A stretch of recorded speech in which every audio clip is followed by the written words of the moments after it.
damos ya la bienvenida en el plató de Córdoba TV a Florent Prunier, presidente de la Asociación de Educación Ambiental El Bosque Animado.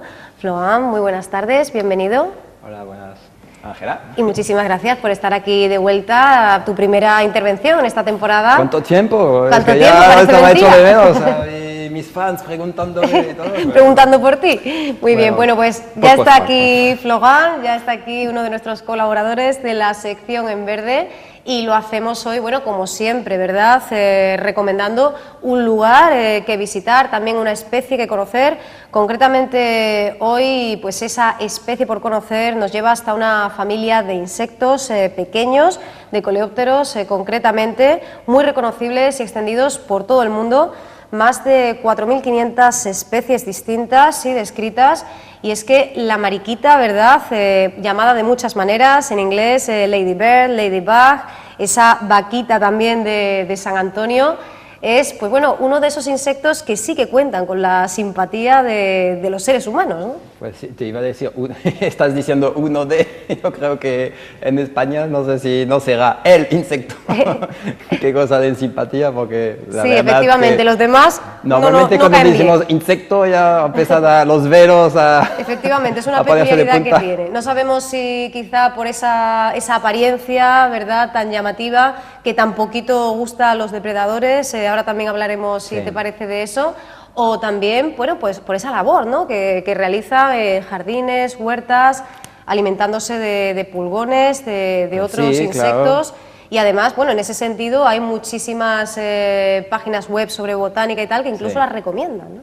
Sí, sí, no, bueno, yo creo que mariquitas, vamos a decir las mariquitas y no la mariquita, pues más o menos todo el mundo sabe, si ve una de 7 puntos, otras cosas ya otro tema, pero si ve una de 7 puntos, pues más o menos casi todo el mundo la reconoce y todo el mundo sabe que come pulgones.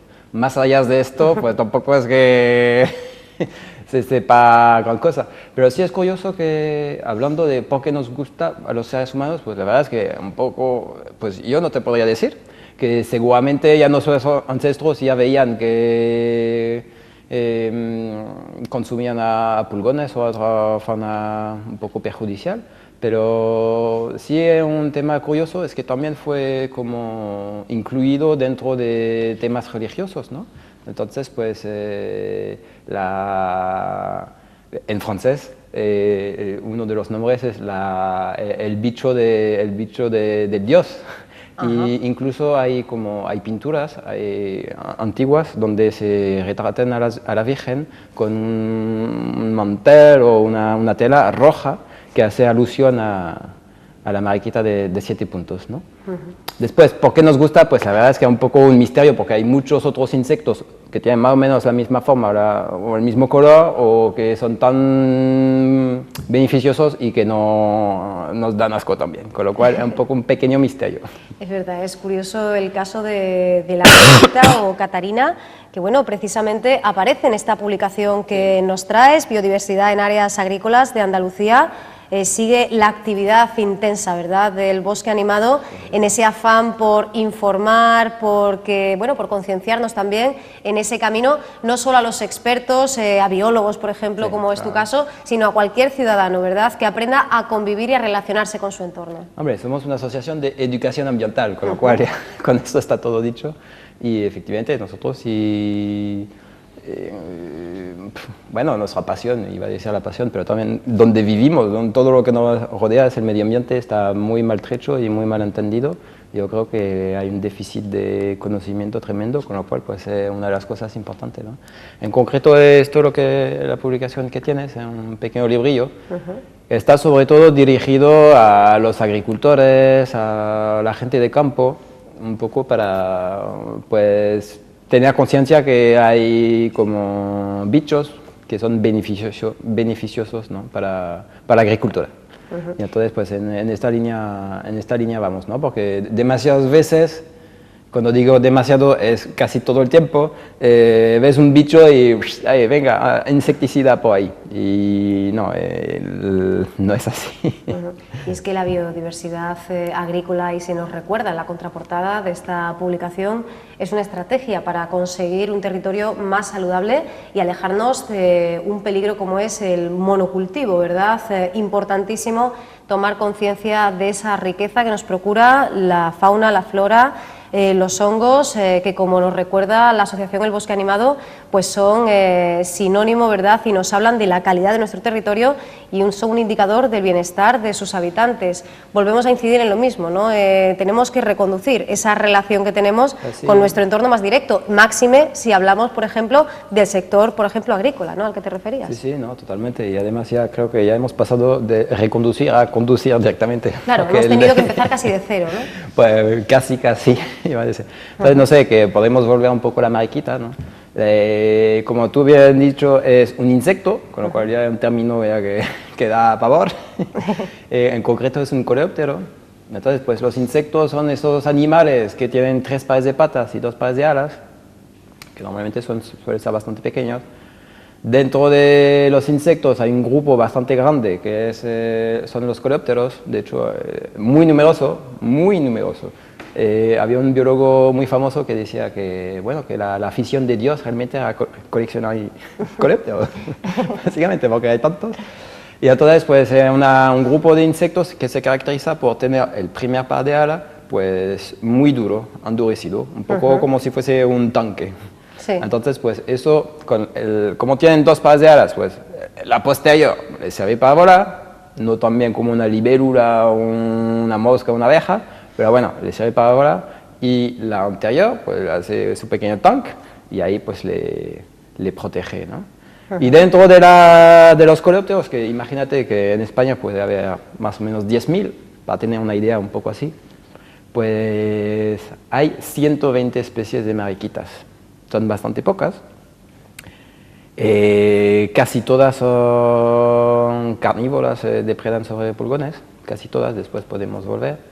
Y de esas 120, pues digamos que hay 60 que son muy pequeñitas, que a primera vista pues creo que casi que no las reconoceremos como mariquitas, y después hay unas 60 especies que sí son insectos bastante grandes, y que lo vemos y dice, eso tiene una pinta de mariquita, pero ¿por qué no es la de siempre? ¿No?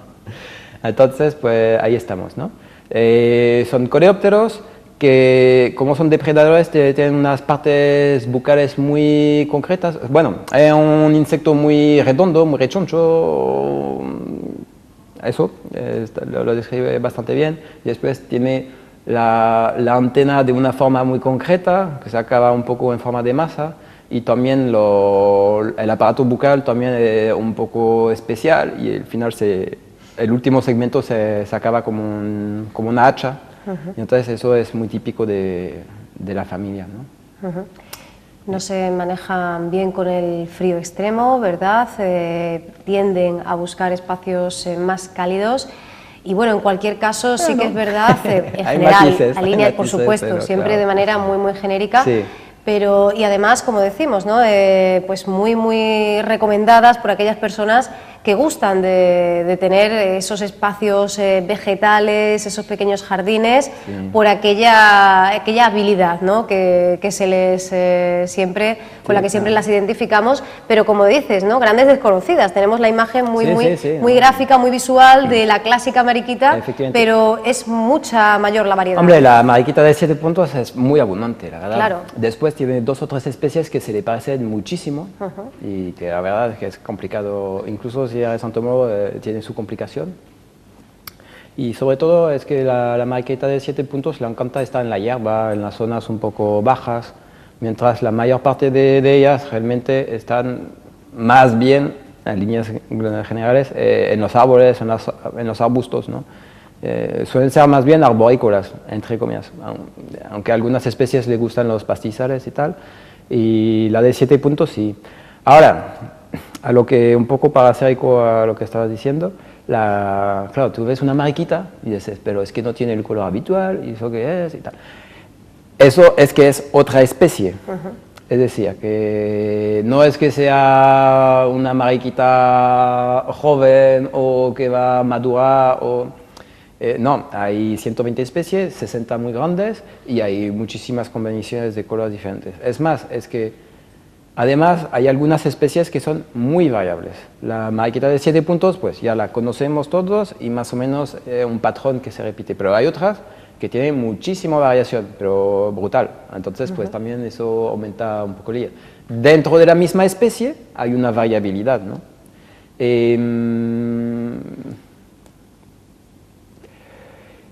Pues están... a ver, es que he perdido un hilo que era interesante, pero... Bueno, estamos hablando de esa variabilidad más allá de, bueno, pues de la información más superficial o de la imagen más icónica que podemos tener de la mariquita. Es lo que iba a decir, es que, claro, cuando decía, no, es que no va a cambiar de color. Sí, cuando acaban la metamorfosis hay un pequeño periodo donde no tiene el color final, entonces puede ser más naranja y no tan rojo, ¿no? Pero bueno, si vemos una mariquita amarilla es que es otra especie, ¿no? Después el ciclo vital es interesante porque bueno, es un insecto, entonces tiene una fase larvaria y después tiene un adulto. La larva pues está encargado de comer, engordar y crecer y después un buen día pues se transforma en adulto, ¿no? Como es un coleóptero, pues la larva es muy diferente del adulto, un poco como una mariposa. Entonces la oruga no se parece nada en la mariposa. Y entre los dos pues hay una fase que se llama la pupa, ¿no? Con la cual es inmóvil, ¿no? Pues en las mariquitas es lo mismo. Pero en nuestro caso, una de las curiosidades es que normalmente el invierno cuando hace malo, pues ¿qué pasa? Pues los adultos de los insectos se mueren y sobreviven pues o bien porque son un huevo o bien porque se han escondido, pero normalmente es más bien el huevo, ¿no? Pero en contraste, normalmente en las mariquitas lo que pasa el invierno es el adulto. Entonces podrías decir, oh, es que se va a morir de frío. Pues el adulto no, se busca un pequeño refugio y entonces pasa todo el invierno como un diapausa, es decir, un estado un poco de latencia, que no se mueve mucho, que consume menos energía posible y ahí pasando el invierno como adulto. ¿Cómo hacen las mariposas monarcas en el norte de América? Porque las grandes concentraciones de mariposas monarcas, que supongo que muchos habrán visto en la televisión, que se desplazan hacia México, en invierno pasan colgadas en un árbol, hay cientos de miles de ellas como adultos, ¿no? Entonces, eso es una pequeña peculiaridad. Entonces, cuando llega la primavera, ellas ya rápidamente están, porque los adultos ya salen de la diaposa y no tienen que salir como larva, como hacen todo el crecimiento. Entonces, están dispuestos ya a atacar directamente el pulgón. Bueno, pues como vemos, una puerta abierta, ¿verdad? Algo que creemos que muy cercano, de hecho lo es, pero sobre lo cual hay muchísimo todavía que conocer, que investigar, que seguir. Flogan, hoy nos vamos a quedar ya sin tiempo, pero te esperamos dentro de unas semanas para continuar con nuestra sección, porque siempre disfrutamos mucho con esas recomendaciones que nos haces. En cualquier caso ya pues nos detendremos un poquito más de la cuenta, ¿verdad? A observar esa pequeña mariquita, aunque sea esa de 7 puntos, e incluso pues a indagar, ¿no? Sobre esa variedad a la que hacías referencia. Flogan, muchísimas gracias por haber venido. Bienvenido de nuevo a Córdoba TV en esta temporada 2014-2015. Pues muchas gracias a ti y a todo el mundo. Ahí seguimos. Pues adelante. muchísimas gracias.